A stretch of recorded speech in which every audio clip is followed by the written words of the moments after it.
everyone, for another episode of Family Voices. And I am so lucky today to have two wonderful ladies with me, Annalisa and Kristen. I'm Annalisa Bella, and I have a third grader at Carpenter Community Charter. And then I also have a daughter who went to Carpenter and is now an eighth grader at Summit View with the Help Group Schools.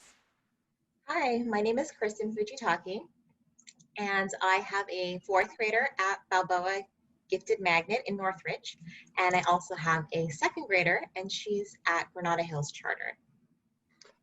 Now here we are in the fall semester.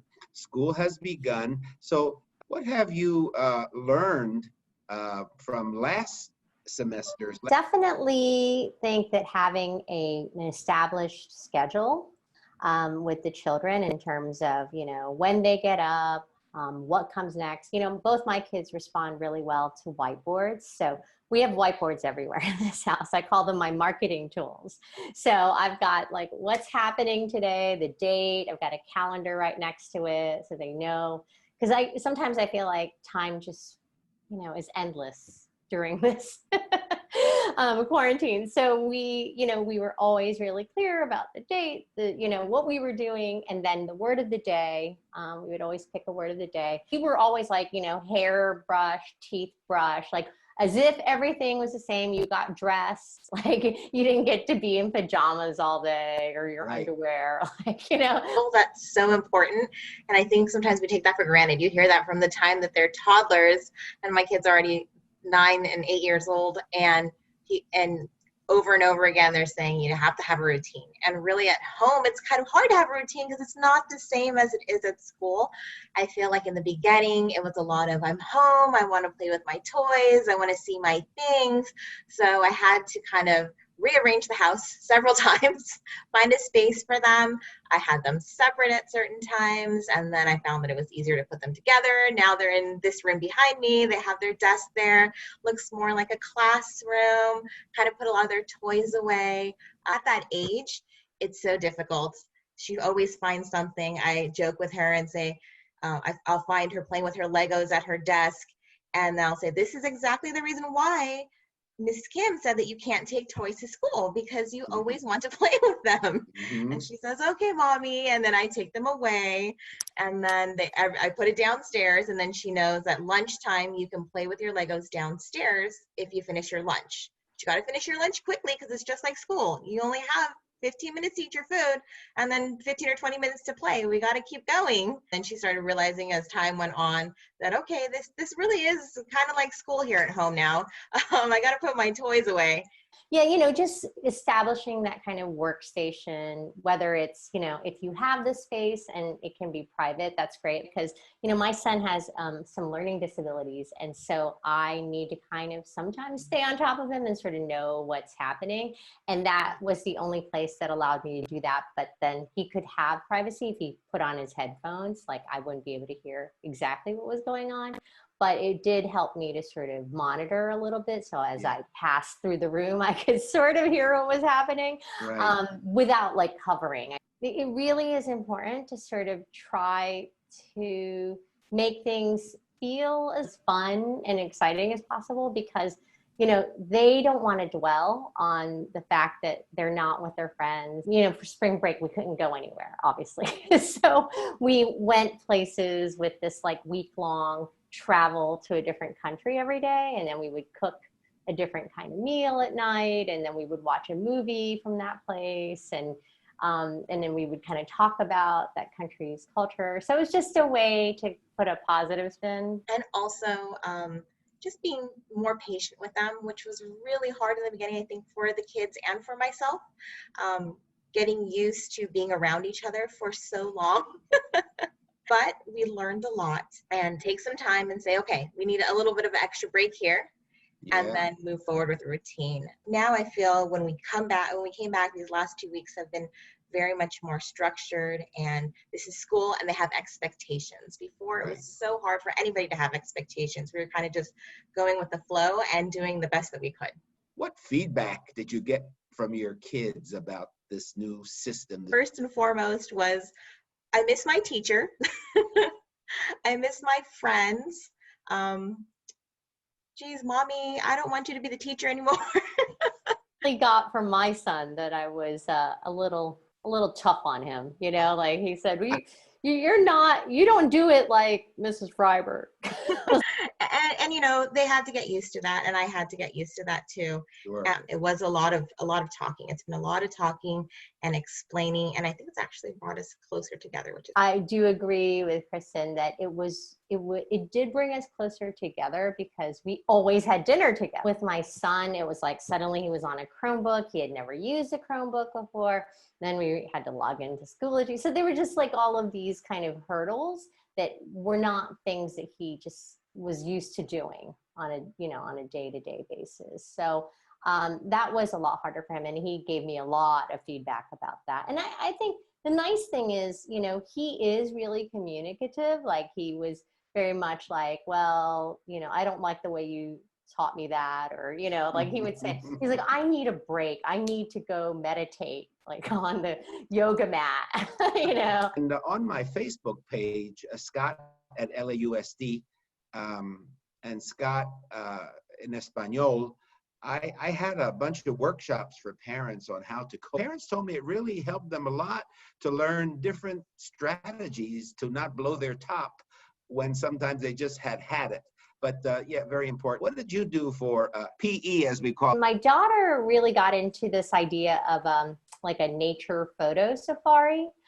So we would walk in our neighborhood and she would take these close-up photos of, you know, different flowers. So that was we did that for probably about like a month or so, where almost every day we'd go outside and walk around the neighborhood. And our neighborhood is very hilly. So it is actually a workout. And then for my son, I'm a workout nut. So I would just force him to like do jumping jacks with me or high knee. And then the other thing he loved to do is just take his scooter out. So whenever he had like a 20-minute break or whatever, I would just force him to go outside and ride. That's great. my older daughter decided that for her birthday in April, she wanted to get a pogo stick. So she started jumping up and down on her pogo stick everywhere. And then also her teachers did a really good job, both of them, of assigning different videos. They use Go Noodle. They're still young, so they love listening to all those funny videos and jumping up and down. And I have to say, our dance teacher, Miss Ray Toledo, she's just the best. She did these amazing kids dance videos, and like, so she was teaching them Bollywood dancing and like you know, like current moves. So like the kids love that stuff. And then Mr. Martinez, our principal, held like an Instagram live dance party, and so the kids could use I saw that online with the assistant principal as a DJ. Yes. They are just learning to keep going. What advice would you give other parents?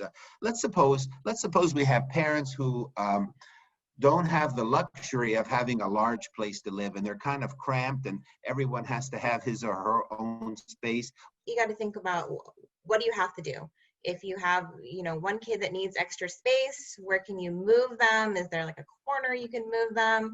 Kind of look at their schedules, be really involved in finding out how we can support them with the resources that we have. Because in my house, it's me, my husband, my two daughters, and my mother-in-law, who's also an educator. And we're all sharing spaces. We have Zoom calls going all day long. And we're each shuffling around. I think in the beginning, especially in spring, we were just trying to find our own little niche of where we could go, where we weren't bothering each other or intruding in each other's space too much.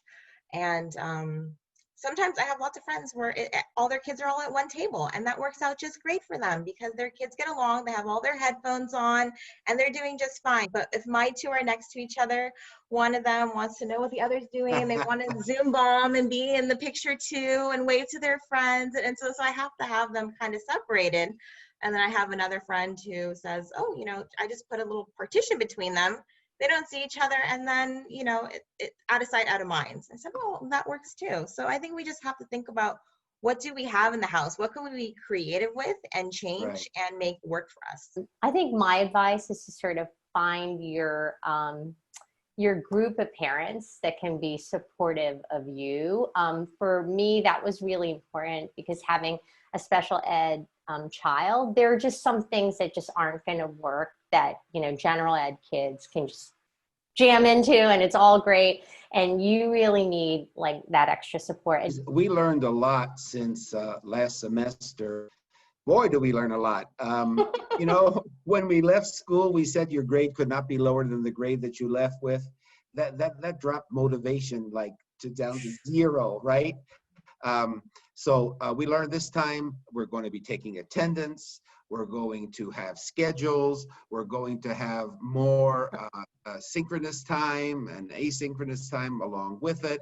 I just want you to know that all the suggestions that I have received since school ended, well, basically in March, we have incorporated, and I encourage you and your friends to email me at Board District 3 with any suggestions you may have.